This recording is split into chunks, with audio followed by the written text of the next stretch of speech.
Depuis le 10 février, Pierre Palmade est au cœur d'une terrible controverse.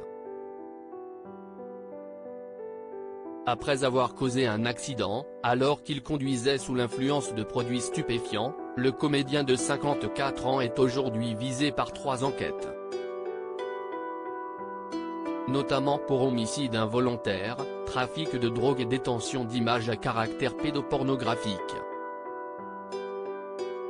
Pourtant, dans les médias, plusieurs de ses amis ont été scandalisés lorsqu'ils ont appris que l'humoriste continuait à consommer des drogues de synthèse. Notamment la cocaïne.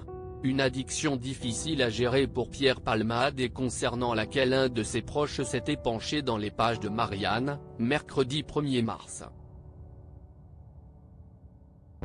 Il nous a tellement menti, a d'abord déploré l'ami de l'humoriste, blessé. Il s'est surtout menti à lui-même.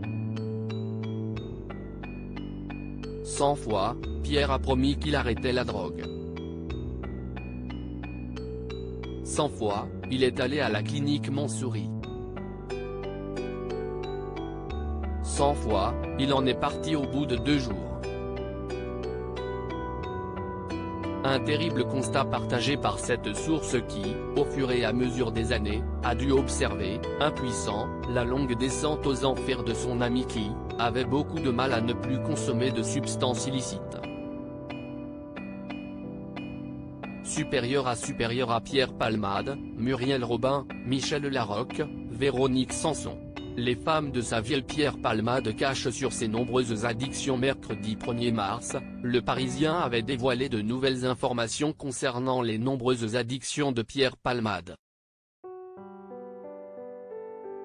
D'après les révélations obtenues par nos confrères, le comédien de 54 ans a notamment dévoilé aux gendarmes, lors de ses auditions, quelques détails sur les nombreuses dépendances qu'il a développées au fur et à mesure des années. Aux gendarmes, Pierre Palmade avait notamment expliqué avoir commencé à consommer de la cocaïne à l'âge de 20 ans et n'a jamais cessé depuis. Il aurait commencé à prendre de la drogue de synthèse nommée 3-MMC que très tard dans sa vie, dans le cadre de ses fameuses soirées de débauche. Une substance qui, d'après ses dires, serait plus forte et plus séductive que la cocaïne. Mais ce n'est pas tout. De son propre aveu, l'humoriste serait également addict au sexe, à l'alcool, aux antidépresseurs ainsi qu'aux produits codéinés. Crédit photo, capture d'écran TF1.